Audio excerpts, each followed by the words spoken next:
Hello, I am Brigitte Gabrielle. As news anchor of World News for Middle East television back in the 80s, I had the opportunity to cover the first Palestinian uprising. What you're about to see is a news story I co-produced in 1988, revealing a perfect example of religious racism and bigotry. It's about Palestinian Muslims turning against their Christian neighbors, intimidating and threatening them, as talk of Israel giving up the territories to the Palestinians began circulating. While watching the story, notice how prophetic the views and opinions expressed back then have become today.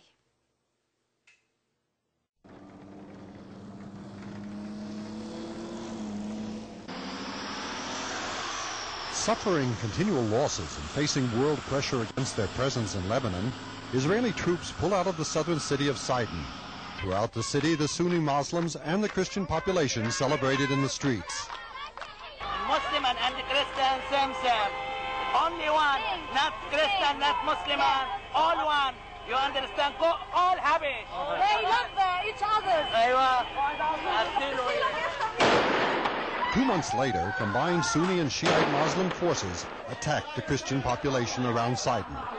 100,000 people fled their homes. The unity of Lebanese nationalism, once celebrated between these communities, gave way to political aspirations and a growing Islamic revolution. We are hearing them saying, or to become Mohammedan, or to live here, or to die. Today, Israelis are again being asked to leave, this time the occupied West Bank, to allow Muslim and Christian Palestinians the formation of their own state. For the most part, these two groups of Palestinians consider themselves united in their struggle against Israel. Differences between Christian and Muslim have been suppressed for the sake of Palestinian nationalism. We are dying and we are feeling hungry and we are together. Christian Lebanese, Christian Palestinians. Two situations. One history, the other the present, being played out with similar words and players. It is the continuing story of Christian existence in the Middle East. Today, with a background of uprising and instability in the occupied territories, what is the present situation and future of the estimated 50,000 Christian Palestinians in the West Bank? Some Christians feel they are already seeing the handwriting on the wall, specifically the writing on the walls in the Christian quarter of the Old City of Jerusalem.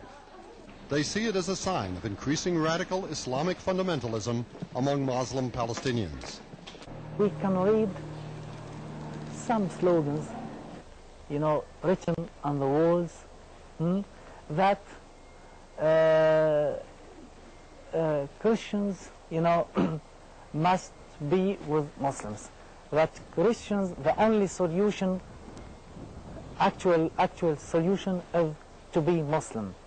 If those slogans are written on walls of churches, they are surely addressed to Christians and to the Christian community. This Orthodox church, north of Jerusalem, was inscribed, "Yes for Islam, no for Christians."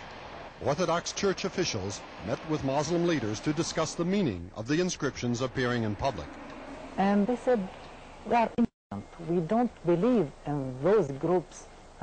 They are not expressing what we believe and what we understand, and how do we understand the coexistence of the Christian and Muslim presence. Some Christians find no evidence of problems arising between the two religions. I cannot remember of any incident that the Muslims have done any harm to any of the Christians in the Bethlehem, Jerusalem area where most of the Christian Arabs live. Others see the present situation in the occupied territories as an opportune time to minister the gospel to the Arab world. This occupation has given us as Christians or evangelicals to preach the gospel of Jesus Christ in a greater freedom that we cannot enjoy in other Arab Islamic countries. Yet some see the situation turning against the Christian community.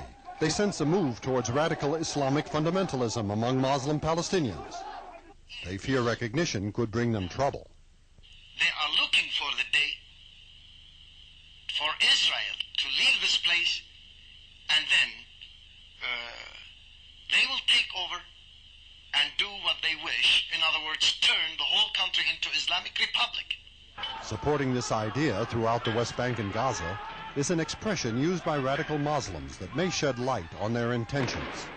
They are saying, after Saturday comes Sunday, which is a hint or indication to the Christians that after certain radical Islamic movements have been dealing with the Jews, then the next on the list are the Christians.